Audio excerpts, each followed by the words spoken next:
তাহলে পৃথিবীতে বনি আদমের দুশ্মন আল্লাহ তাআলা দুইটা বানাইছেন। এক নম্বর শয়তান ইবলিস আমাদের দুশ্মন, দুই নম্বর আমাদের নফস আমাদের দুশ্মন। এই যে আজকে 17 তারিখ হলে আর মাত্র 12 দিন বাকি আছে রমজানের। রমাদানুল মুবারকে এই যে রমজান এর আগে ইবলিসের আলোচনা করার পিছনে কারণ হইল ইবলিস যাতে আমাদেরকে ধোঁকায় ফেলতে না পারে, এজন্য সতর্ক থাকা, ইবলিসের মিশনগুলো স্মরণ রাখা, সতর্ক থাকা। তো এই যে রমজান আমাদের সামনে আসতেছে, রমজান আসার আগে আল্লাহ তাআলা ইবলিসকে বাঁধা দিবেন। হাদিস শরীফে আছে আল্লাহ তাআলা সমস্ত ইবলিসগুলোকে একবারে শিকল দিয়ে বেঁধে ফেলবেন। শিকল দিয়ে বেঁধে ফেললে শয়তান আর ধোঁকা দিতে পারবে না। কিন্তু এরপরও কত মানুষ রমজানে রোজা রাখে না, চাষটলের মধ্যে লাল কাপড় লাগায় ভিতরে গিয়ে খাবার খায় কিনা দিনের বেলা।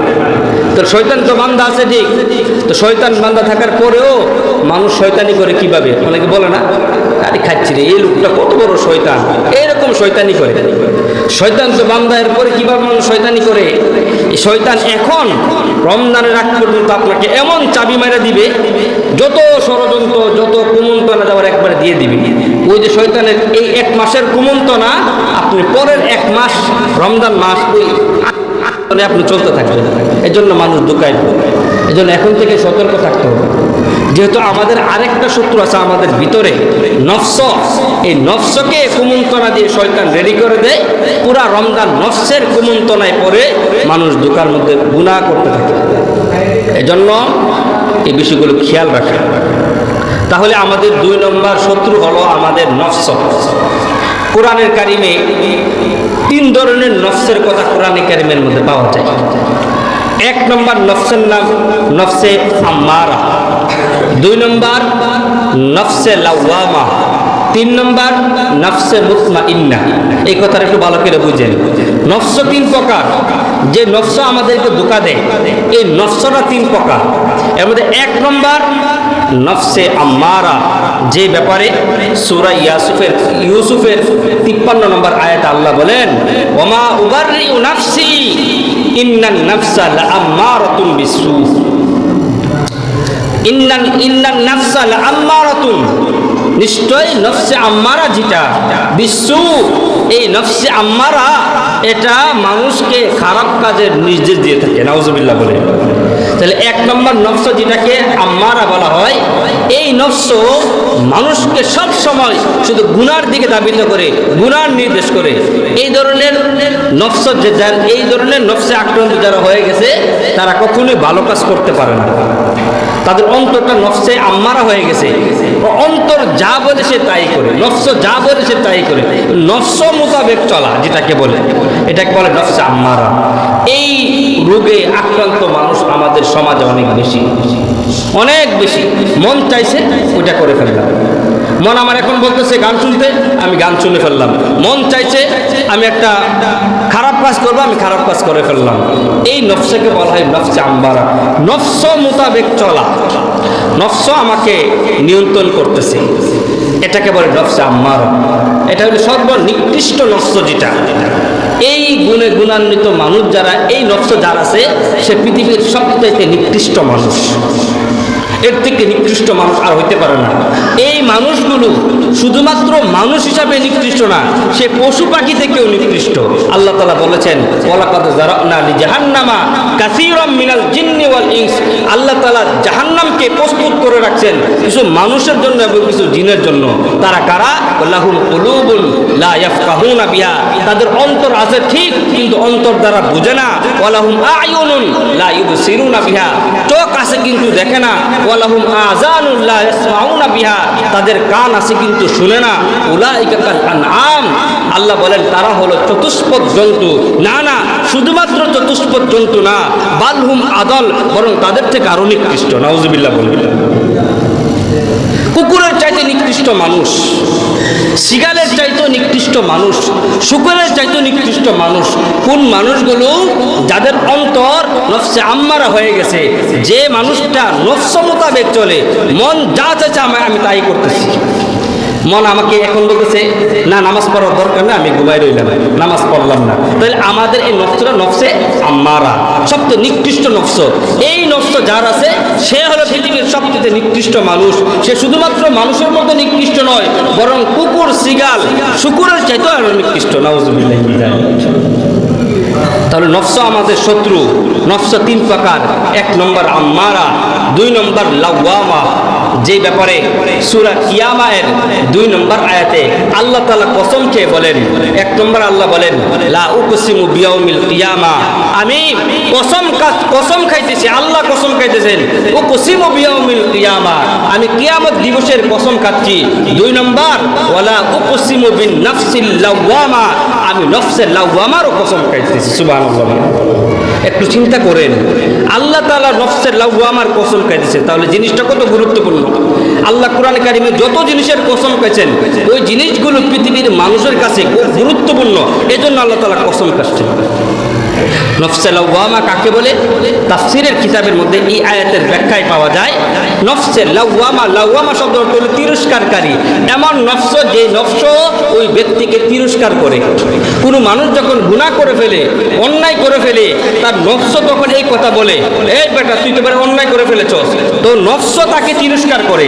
তখন তার মধ্যে একটা হিতাহিত জ্ঞান ফিরে আসে, একটা অনুতপ্ততা তার মধ্যে চলে আসে, হায় হায় আমি তো গুনাহ করে ফেলেছি।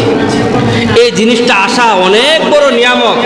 গুনাহ তো মানুষ করবেই, আল্লাহ মানুষকে বানাইছে সে গুনাহ করবে, নেক আমল করবে। কিন্তু আমি যে গুনাহ করলাম, গুনাহ করার পরে এই জিনিসটা মনে আসা, আমি তো আসলে গুনাহ করে ফেলেছি, এটা অনেক বড় আল্লাহর পক্ষ থেকে নিয়ামত।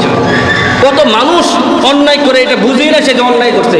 কিসের অন্যায় করছি, কিসের গুনাহ করছি, কোন গুনাহ করছি না আমি? নামাজ না পড়লে কি হয়েছে, নামাজ না পড়লেও জান্নাত আমার জন্য ঠিক আছে, এরকম কথা বলে কিনা অনেকে।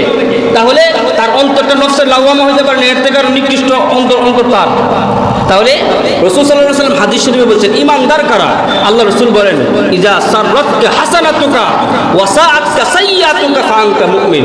আল্লাহ রাসূল বলেন তুমি কোনো ভালো কাজ করে যদি মনে মনে এটা অনুভব হয়, এই ভালো লাগতেছে আমি একটা ভালো কাজ করলাম, আপনি 2 রাকাত নামাজ পড়লেন, কিন্তু আপনার কাছে এরকম মনে হইতেছে আমি 2 রাকাত নামাজ পড়ে আমার শান্তি লাগতেছে, আমি একটা দান করলাম, দান করে শান্তি লাগতেছে, ভালো একটা কাজ করলাম, এই ভালো কাজ করে শান্তি লাগতেছে।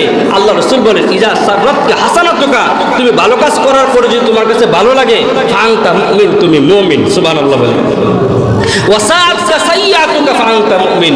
আল্লাহ রাসূল বলেন কেউ যদি কোনো খারাপ কাজ করে, কোনো গুনাহ করে, গুনাহ করার পরে যদি তার অন্তরের মধ্যে খারাপ লাগে, অন্তরের মধ্যে খারাপ লাগে, তাহলে বুঝতে হবে ওই ব্যক্তিও মুমিন। সুবহানাল্লাহ বলেন। ঈমানদার, আল্লাহ রাসূল বলেন সেও মুমিন। কারণ খারাপ করার পরে এটা স্বীকার করা, মনে মনে খারাপ লাগা, সেই ব্যক্তিও ঈমানদার। এজন্য 2 নম্বর আমাদের শত্রু নফস। নফসের দ্বিতীয় প্রকার হলো নফসে লাওয়ামা, যে নফস মানুষকে তিরস্কার করে। উলামায়ে কেরাম বলেন এটা এমন একটা নফস যে নফস মানুষকে ভালো কাজ করার, খারাপ কাজ করার, উভয়টা করারই সে সুযোগ দেয়। উভয়টাই করতে পারে, ভালো কাজ করতে মন চাইলে ভালো কাজ করতে পারে, বাধা দেয় না, নফসটাকে ফিরায় আনে না। আবার খারাপ কাজ করতে চাইলে খারাপ কাজ করে, খারাপ কাজ করার পর তাকে আবার তিরস্কার করে। এই নফসটা হলো আমাদের সাধারণ ইমানদার যারা, তাদের সাধারণ ইমানদার যারা, তারা নফসে লাওয়ামার অন্তর্ভুক্ত। আর যারা নফসে আম্মারা, তাদের নফস আম্মারা হয়ে গেছে, সে মনে করে দুনিয়াতে তার থেকে বড় আর কেউ নাই, আমি সব, কি এর দুনিয়া, কি এর কি, কেউ কোনো পাত্তা দেয় না। এটা হলো নফসে আম্মারা। সে মনে করে সব কিছু আই কোনো সমস্যা নাই, গুনাহ করলে কোনো সমস্যা নাই, নামাজ না পড়লে কি হয়েছে, এই অবস্থাগুলো হয়ে যায়। এই জন্য নফসে লাওয়ামার যাতে, আমার নফসটা যাতে কমপক্ষে লাওয়ামার স্তরে থাকে। আর 1 নম্বর হাই কোয়ালিটির নফস হলো নফসে মুতমাইন্না। সূরা ফজরের মধ্যে আল্লাহ বলেন ইয়া আইয়াতুহান নাফসুল মুতমাইন্না, হে নফসে মুতমাইন্না, আল্লাহ তাআলা রাখতে বলেন হে শান্তি দানকারী, প্রশান্ত দানকারী এই আত্মা, শুনো, ইয়া আইয়াতুহান নাফসুল মুতমাইন্না ইরজিই ইলা রাব্বিকা, তুমি তোমার রবের দিকে ফিরে আসো, রাদিয়াতাম মারদিয়া, যে রব তোমার প্রতি সন্তুষ্ট, তুমিও রবের প্রতি সন্তুষ্ট। সুবহানাল্লাহ। এটা হইলো হাই কোয়ালিটির নফস। এই নফস মানুষকে গুনাহের দিকে ধাবিত করে না, যেটা হলো নবীদের নফস, যেটা গুনার দিকে কখনোই ধাবিত করে না। তাহলে এই আলোচনা থেকে আমরা বুঝতে পারলাম নফস তিন প্রকার।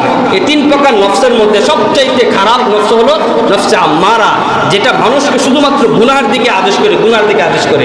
এজন্য আমাদের নফসটাকে যাতে আমরা আম্মারার পর্যায়ে না নিয়ে যাই। আমার মন চাইছে এখন খাইতে, আমি খাইলাম না, এই যে না খাওয়াটা, না খেয়ে থাকাটা, আপনি নফসের সাথে যুদ্ধ করতেছেন। যে অনেকে বলে না অন্তরের নফসের যুদ্ধ, নফসের জিহাদ হলো আসল জিহাদ। এই কথার অর্থ হইল আপনার নফস মন চাইতেছে যে এখন আমি একটা গুনার কাজ করব, কিন্তু আপনি বললেন না আমি করতাম না। দেখবেন নফস আপনাকে বিভিন্নভাবে ধোঁকা দেওয়ার চেষ্টা করবে, ষড়যন্ত্র করার চেষ্টা করবে। না করে লো, করলে কিছু হতো না, আজকে করে লো, প্রথমবার করলে কিছু হয় না, এইভাবে আপনাকে ধোঁকার মধ্যে ফেলাতে চাইবে। কিন্তু আপনি যদি ফিরে আসতে পারেন তাহলে আপনি নফস যে আপনার শত্রু, এই শত্রু থেকে আপনি বেঁচে গেলেন। এই জন্য রমজান আসার আগে এই দুই শত্রু থেকে আমাদেরকে বিরত থাকতে হবে। 1 নম্বর শয়তান আমাদের শত্রু, 2 নম্বর আমার নফস আমার শত্রু। এই দুই শত্রু থেকে যদি এখন আমি সতর্ক হই, তার মিশনগুলো কি এটা যদি আমার জানা থাকে, তাহলে রমজান আসার পরে এই শয়তান এবং নফস এই দুই শত্রু থেকে আমরা বাঁচতে পারবো।